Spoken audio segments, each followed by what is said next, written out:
Assalamualaikum warahmatullahi wabarakatuh.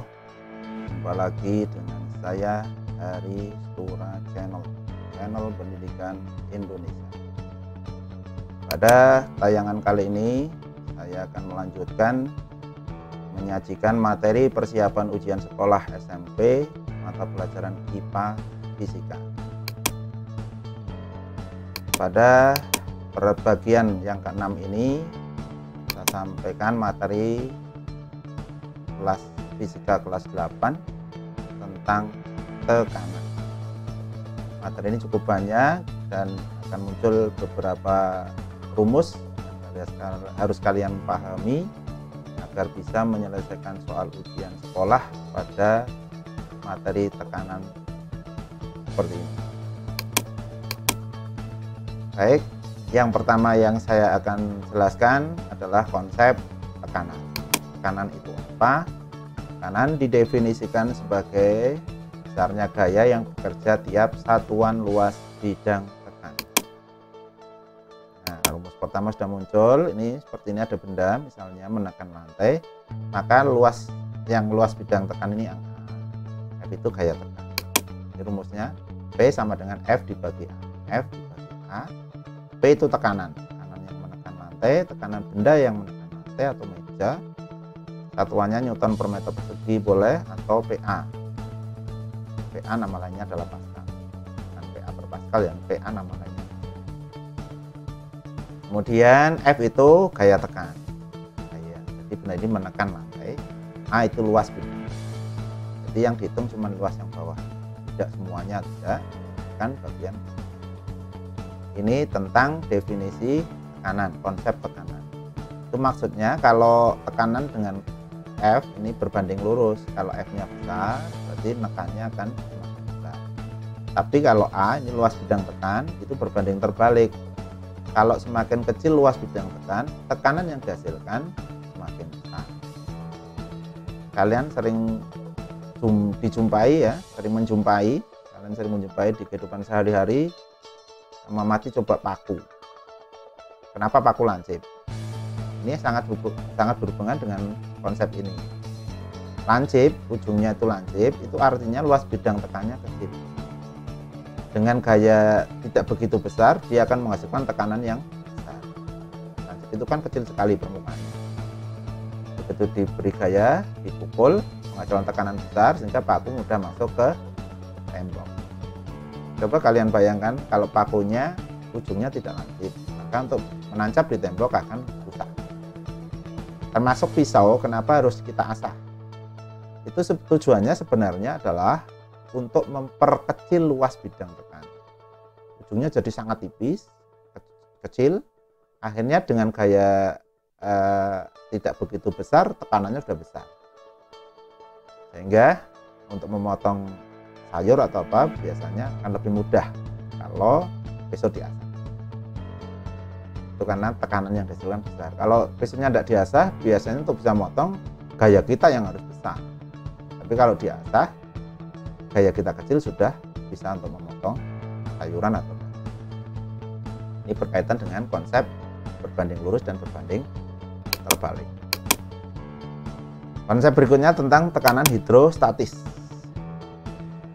Tekanan hidrostatis adalah tekanan zat cair, lainnya adalah tekanan yang disebabkan oleh zat cair dalam keadaan diam pada keadaan tertentu. Jadi tekanan hidrostatis itu adalah tekanan zat cair dalam keadaan diam dan pada keadaan, kalau nanti mengalir bukan hidrostatis tapi namanya hidrodinamis. Nah, ini rumus kedua. Ini banyak rumus untuk bab ini ya. Nanti dicermati rumus-rumusnya. Jadi misalnya ini ada orang menyelam, mau dicari tekanan hidrostatis, maka ngitungnya dari permukaan air ke bawah. Rumusnya P rho GH. Ini kadang ada yang dikasih H, PH, P rho GH. P itu adalah tekanan hidrostatis, ini ngitungnya dari permukaan. Rho adalah massa jenis zat cair ini. G adalah gravitasi bumi dan H adalah kedalaman zat cair. Kalau kedalaman berarti ngitungnya dari atas ke bawah, kalau ketinggian dari bawah ke tekanan hidrostatis hanya adalah bukan ketinggian tapi kedalaman. zat cair. Dari rumus ini kesimpulan pertama yang harus kamu cermati, ada pernah soal ujian itu ditanyakan satu kolam ikan diisi air kedalamannya 1 meter, satu bak mandi diisi air kedalamannya 1 meter, tekanannya besar mana? Ya, yang betul tekanannya sama. Tekanan hidrostatis tidak dipengaruhi oleh permukaan. Kolam ikan permukaannya lebar, bak mandi kecil, itu tidak berpengaruh ke besarnya tekanan hidrostatis. Ini dilihat rumusnya kan tidak ada luas. Adanya rho kan sama-sama air, berarti rho-nya sama. Baik di kolam maupun di bak mandi. Gravitasi sama, dianggap karena tempatnya berdekatan. Nah, itu kedalamannya. Tadi saya katakan di kolamnya 1 meter, bak mandi 1 meter, hanya kan sama. Berarti rho-nya sama, tekanannya harus. Sekali lagi, bentuk dan luas permukaan tidak berpengaruh pada tekanan hidrostatis. Jadi kalau di soal ada, jangan. Konsep berikutnya adalah hukum Archimedes. Archimedes, secara definisi, sebuah benda yang tercelup dalam zat cair akan mendapat gaya angkat ke atas sebesar berat zat cair yang dipindahkan. Ini konsep hukum Archimedes. Kalian pernah angkat batu di dalam air? Itu akan terasa lebih ringan dibanding mengangkat batu yang sama di udara. Karena apa? Kamu akan mendapat gaya angkat ke atas dari zat cair sesuai hukum Archimedes. Nih saya jelaskan ini rumus ketiga, rumus lagi kan. Jangan alergi dengan rumus ya, nanti kalian menjadi tidak. Penting rumus fisika itu jangan dihafalkan, tapi harus hafal. Itu yang susah. Tidak boleh dihafal tapi harus hafal. Itu maksudnya hafalnya rumus bukan karena menghafal, tetapi karena sering dipakai. Pakailah rumus-rumus sesering mungkin untuk mengerjakan. Oke, kembali ke sini, hukum Archimedes. Ini ada benda. Ini kotakan ini dianggap air ya, air dalam wadah yang kotak ini dimasukkan. Nah, kalau terapung itu ada bagian yang tercelup, ada yang bagian yang muncul di air. Yang tercelup saya anggap saja VBC. Maka gaya angkat ke atas atau gaya Archimedes itu rumusnya rho, massa jenis zat cair, dikali V yang tercelup, dikali gravitasi.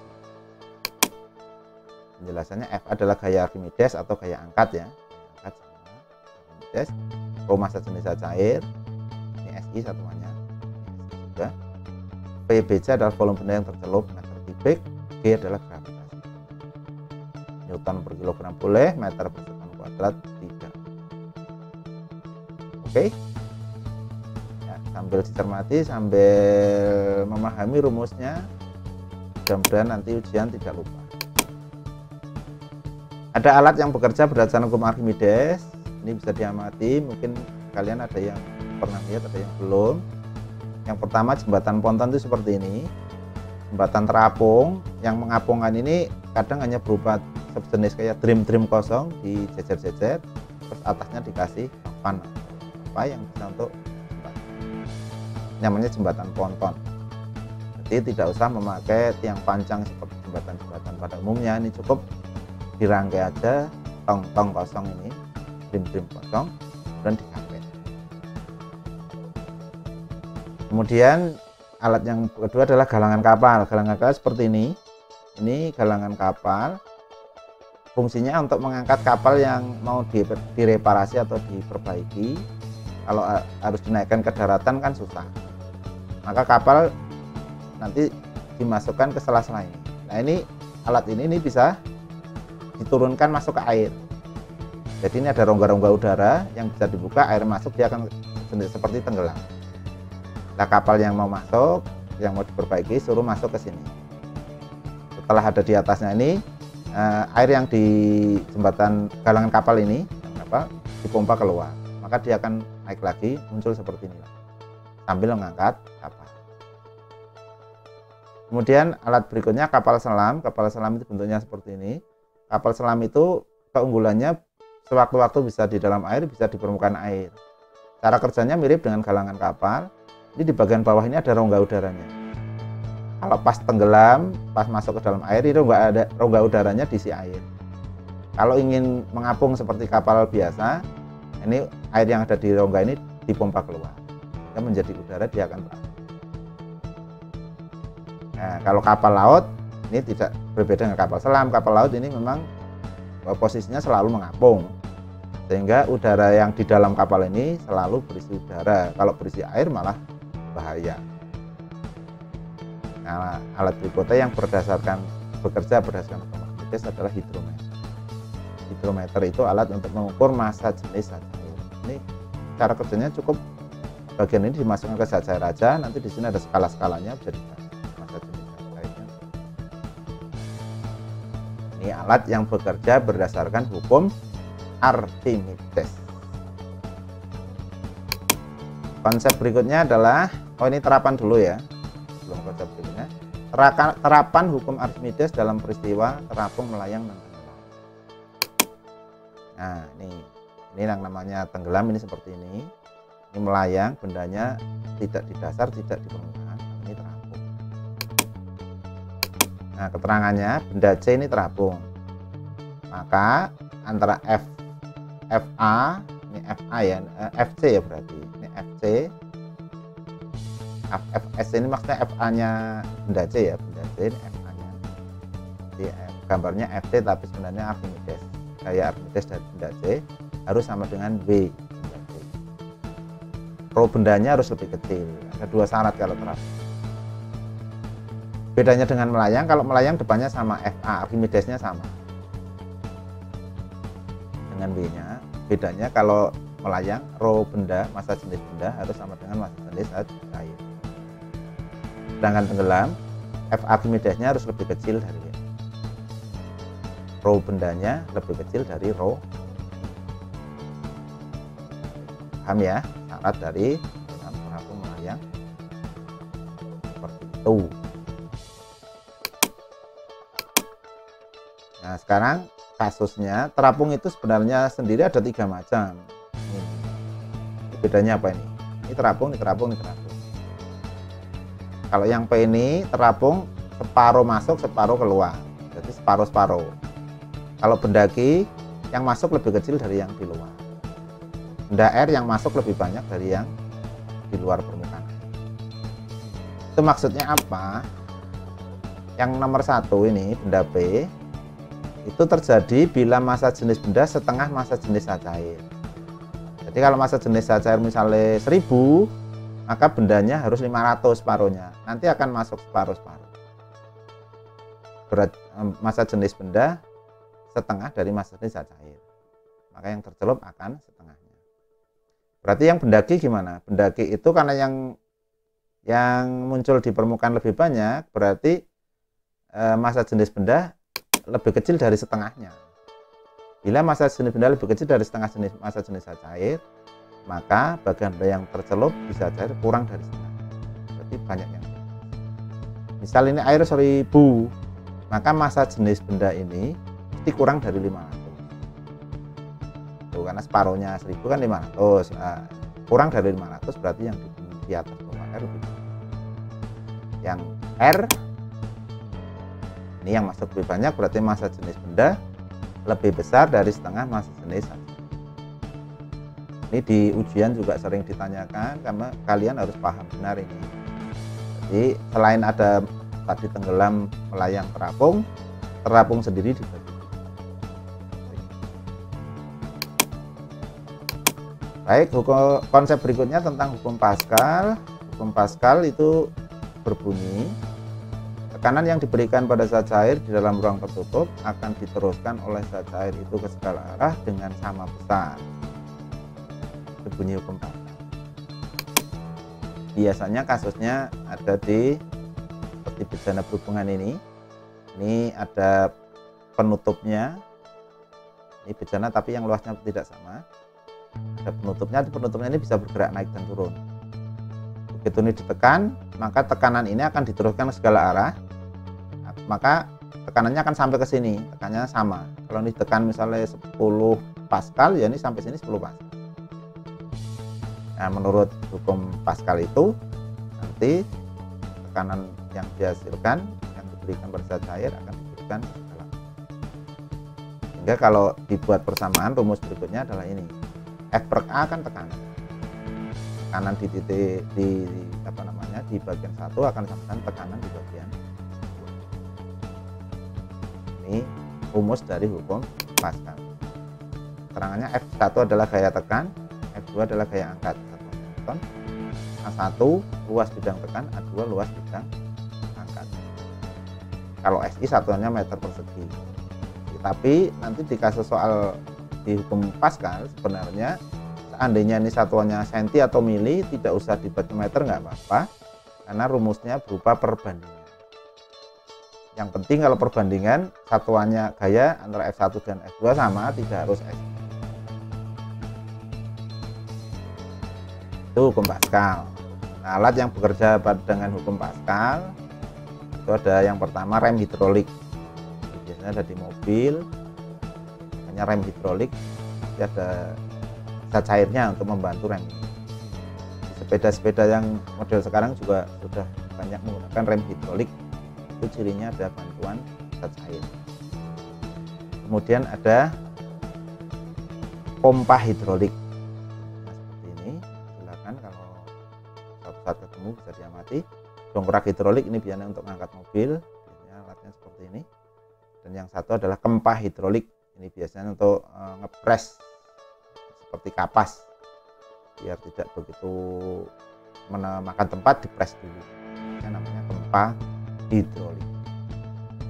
Ciri alat yang bekerja berdasarkan Pascal biasanya ada kata-kata hidrolik. Yang tidak pakai hidrolik satu yaitu alat pengangkat mobil. Ini tidak ada di sini ya. Kalau saya tulis alat pengangkat mobil di tempat-tempat cucian mobil itu kerjanya juga berdasarkan hukum Pascal. Oke, itu materinya. Kita langsung ke contoh soal. Contoh soal pertama adalah ini kasus ikan di dalam akuarium. Akuariumnya kayak gelas ya, tidak apa. Ini kedalamannya adalah 80 cm. Kemudian ikannya berada 20 cm dari bawah. Pertanyaannya, berapa tekanan hidrostatis yang dialami ikan? Nah, ini sudah diketahui semua. Pembahasannya atau penyelesaiannya, kita tahu rumusnya adalah tekanan hidrostatis rho GH. Jadi hanya dipakai yang mana ini, 80 apa 20? Kalian harus paham bahwa ini adalah kedalaman, berarti hitung dari permukaan sampai ikan. Berarti bukan 80 sama bukan 20 juga, tapi 80 dikurangi 20 karena dari permukaan sampai ikan.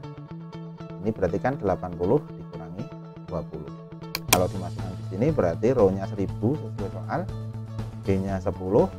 Nah, hanya ini harus dibuat meter karena ini bukan rumus perbandingan tapi rumus biasa. 0,8 dikurangi 0,2 adalah 0,6. Kalau dikalikan adalah 6.000. Jawabannya yang B. Jadi untuk soal ini hanya menghitungnya dari permukaan sampai tempat yang dimaksud. Kalau ini yang dimaksud ikan berarti dari permukaan sampai ikan, sehingga harus. Soal kedua, ada 2 ekor ikan berada dalam air seperti ini. Ini mirip dengan soal tadi, tapi ini ikannya ada 2. Tekanan hidrostatis yang dialami ikan 1 sebesar 1000, ikan 2 ini yang ini ikan 2 sebesar 6000. Selisih kedalaman ikan 1 dengan ikan 2 berapa cm? Ini masa jenisnya 1000, satunya SI meter. Kan nanti dalam perhitungan juga kadang ketemu meter dulu baru dibuat. Oke, penjelasannya. Nah, P tadi kan rho GH. Karena ini yang ditanya selisih, maka depannya rumus P boleh dikasih segitiga, ini bacanya delta. Delta itu selisih. Yang H juga ada delta, selisih kedalaman. Ini selisih tekanan, ini selisih kedalaman. Selisih tekanannya berarti 6000 dengan 1000, dikurangi aja. 6000 dikurangi 1000. Rho-nya massa jenisnya 1000. Gravitasi 10. Ini gravitasi kebetulan di soal tidak ada ya. Ini kesepakatan tidak tertulis, kalau gravitasi tidak ada, pakailah angka 10 dikali delta H. Delta H adalah ini selisih kedalaman yang dimaksud.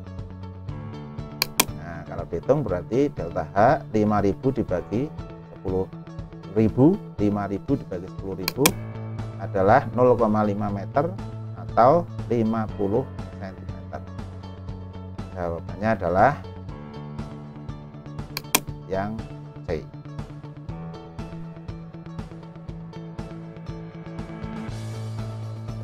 Oke, paham? Soal berikutnya, soal ketiga. Nah, ini 3 balok terapung seperti ini. Nah, seperti pada teori tadi, 3 balok terapung pada zat cair dengan posisi balok beda-beda. Perhatikan yang saya jelaskan di depan.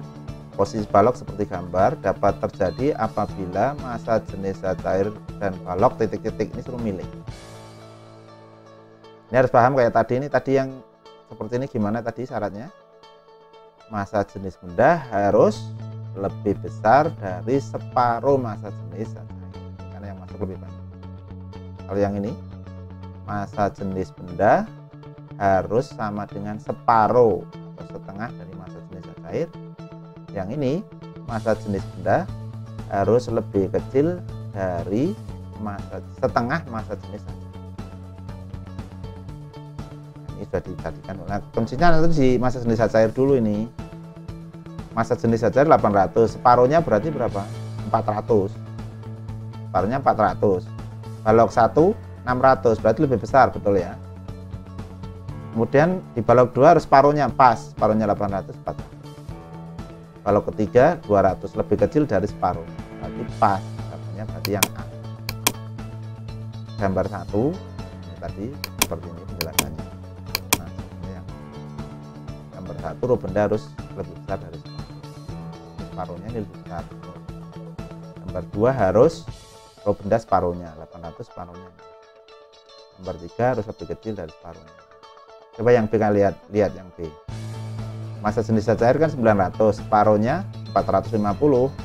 Ini 400, lebih kecil, berarti salah kan? Nanti posisinya kalau seperti ini, gambar 1 harus seperti ini, jadinya balik-balik. Yang C juga begitu, ini separuhnya 1500, 400 lebih kecil, salah, harus. Yang D juga begitu, 1100, separuhnya 550, ini 500 lebih kecil. Ya mantap, jawabannya yang A. Kemudian soal berikutnya yang nomor 4. Nah, ini yang agak susah ini. Kapal kayu yang beratnya 15.000 Newton akan mengangkut barang yang beratnya 9.000 Newton dan beberapa penumpang serta anak buah kapal. Agar kapal aman ketika berlayar, volume bagian lambung kapal yang berada di bawah permukaan air harus maksimal 3 meter kubik. Massa jenis air 1000, gravitasinya 10. Jika berat rata-rata tiap orang adalah 600 Newton, jumlah orang yang dapat dibawa kapal berapa orang? Ini kalau kalian tidak paham konsep, ini angkanya banyak sekali. Anak sekarang biasanya kalau ngerjakan soal tidak tahu konsepnya, tidak hafal rumusnya, ini angkanya dikalikan, dijumlah, dibagi, dan kalau pas ketemu soal seperti ini susah. Angkanya ada 6 ini, dijumlah dikali untuk paskan dengan ini susah. Maka benar-benar harus paham. Oke, saya jelaskan cara penyelesaiannya. Nah, nanti gaya Archimedes akan menahan 3 berat. Yang pertama berat kapal, berat barang, dan berat orang. Syarat terapung tadi gaya Archimedes harus sama dengan beratnya, harus sama. Karena ini posisinya harus terapung. W kapal sudah diketahui 15.000, dimasukkan angkanya 15.000. W barangnya 9.000. Lah W orangnya kan 600 dikali beberapa orang. Lah ini berapa orangnya yang ditanyakan. F Archimedes rumusnya rho GV atau rho VG sama saja. V-nya yang tercelup. Lah V ini isinya harus 3 karena sudah diketahui soalnya. Yang masuk maksimal 3. Kalau dimasukkan ini dijumlah 24.000, ini N kali 4 tetap, rho-nya 1000, G-nya 10, V-nya 3. Kalau dilanjutkan berarti N sama dengan 30.000 dikurangi 24, jadi 24.000, hasilnya dibagi 600. maka N hasilnya 10. Ini kan 6.000 dibagi 600. Paham nggak ini? Nggak susah ya. Jadi ini rumusnya, variasinya FA kalau tadi hanya sama dengan W kan syaratnya. Ini W-nya ada 3 ini. Nanti dijumlah-jumlah. Soal terakhir, satu soal lagi, nomor 5. Ini tidak menghitung, sebuah gelas diletakkan dalam beberapa posisi seimbang pada sebuah permukaan lantai seperti gambar. Tekanan maksimum atau terbesar yang didapatkan adalah saat lantai diletakkan lantai adalah pada posisi yang mana? Jadi ini gelas menekan lantai, posisinya berbeda-beda. Pertanyaannya tekanan maksimum atau terbesar dari gambar ini yang mana? Menurut kalian yang mana ini? Iya, jawabannya yang D. Kenapa jawabannya yang D? Besar tekanan berbanding terbalik dengan luas bidang tekan tadi kan. Yang D ini yang menekan paling kecil ini, hanya ujungnya. Kalau ini kan menekannya banyak. Ini banyak, ini juga banyak. Ini yang menekan kecil, maka tekanan yang dihasilkan akan menjadi besar. Artinya tekanan akan maksimum bila luasnya minimum, sehingga jawabannya yang D. Oke, begitu materi tekanan hari ini. Semoga bisa membantu kalian dalam menghadapi ujian sekolah yang sebentar lagi kalian jumpai. Silakan dilatih rumus-rumus yang ada di materi ini. Karena apa? Kalau rumus hanya dihafalkan, biasanya ketika ujian sekolah rumusnya hafal tapi tidak bisa menggunakan. Lebih parah lagi, pas ujian rumusnya lupa, sehingga tidak bisa mengerjakan. Yang baik rumusnya hafal karena sering untuk berlatih. Sehingga kalau soalnya diubah-ubah, kalian tidak bingung. Tetap bisa menyelesaikan soal dengan baik. Itu saja materi kita hari ini. Kita jumpa lagi di pokok bahasan yang lain. Terima kasih atas perhatiannya. Assalamualaikum warahmatullahi wabarakatuh.